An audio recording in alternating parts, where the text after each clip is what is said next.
It's been an earth-shattering, I think, few visits already. I think what we can say is that this is an America first strategy. I mean, a lot of the deals that are being made also portend a future where the U.S. has a bigger role in terms of military technology, in terms of AI, than potentially China, for example. And then, yesterday with the announcement of the cessation of sanctions on Syria, the talks ongoing about hopefully a ceasefire in Gaza. We don't know what will happen there. But I mean, this is really, I think, an America first rather than a Netanyahu first policy strategy. And that's what we've seen so far.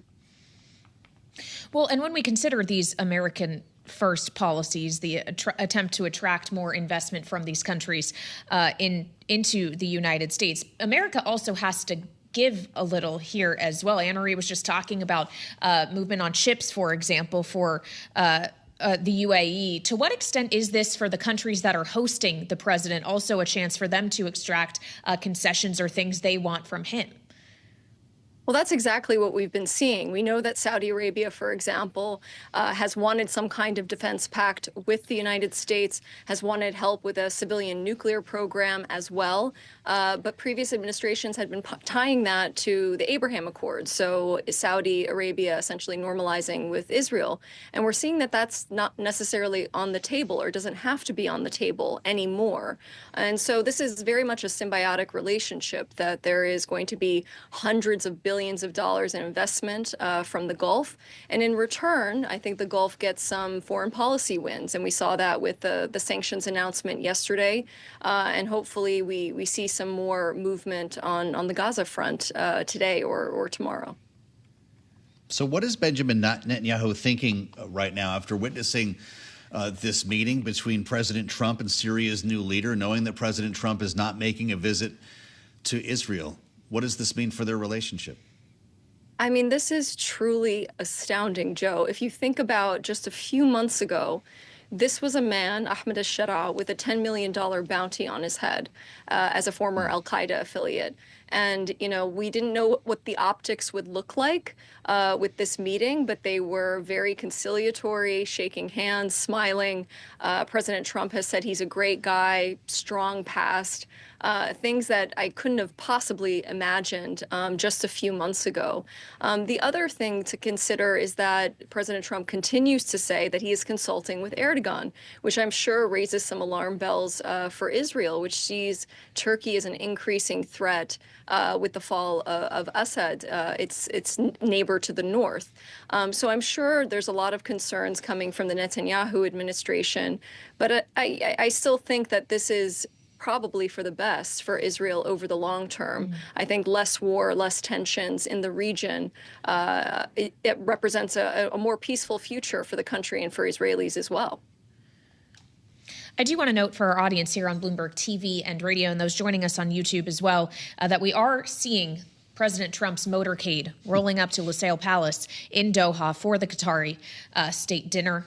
Of course, once again, for the second day in a row, seeing a lot of pomp and circumstance that comes with this trip for the president. We have our eyes on the beast, which has made the trip to the Middle East as President Trump is getting ready to emerge and participate in this state dinner, having already announced, as we were just discussing, hundreds of billions of dollars at least in economic deals between Qatar and the United States.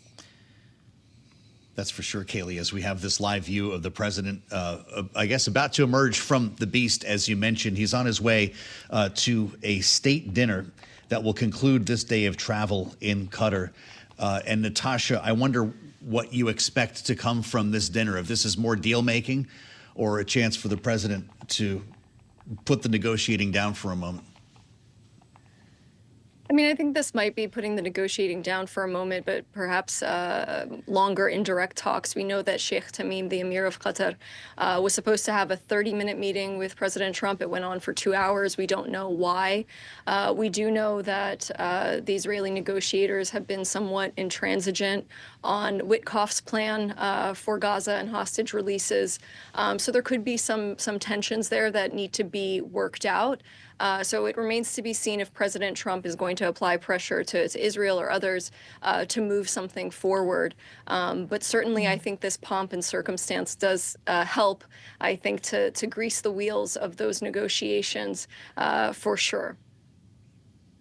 And President Trump has just emerged from his vehicle heading into that state dinner with Qatar. We also heard from the president yesterday, Natasha, of course, speaking at the Saudi-U.S. Investment Forum in Riyadh, about how he wants to be a peacemaker as president, talking about obviously ongoing conflict between Israel and Hamas, mentioning the Houthis as well, what he'd like to see with Iran, but also an expansion of the Abraham Accords, making it very clear his desire for Saudi Arabia to join in. And I wonder if you think this trip has realistically brought him closer to that objective. You know, I think it has, in a sense, even for Syria, which we couldn't have expected before. I think that there's an acknowledgement, though, that the way that things are, it would be very, very challenging for Saudi Arabia or Syria to sign the Abraham Accords, that things need to get straightened out. There needs to be a broader peace before that happens.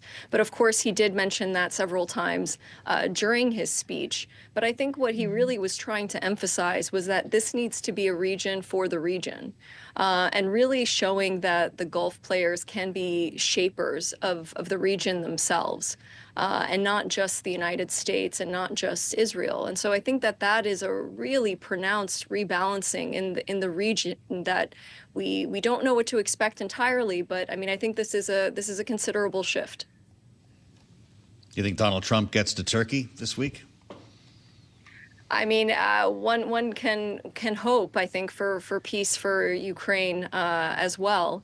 But we do know that that Secretary of State Rubio will meet with Sheibani, the foreign minister of Syria. And so this just, I think, shows greater engagement diplomatically. So not just on the financial side, but militarily and diplomatically as well. And I think that's what Sheikh Tamim of Qatar was really trying to emphasize with his meeting, that he sees Trump essentially as a man of peace. And really trying to play up those optics as much as possible. But I think both sides, whether it's a Gulf state or Turkey, is really trying to play up their hand in terms of being negotiators, being shapers.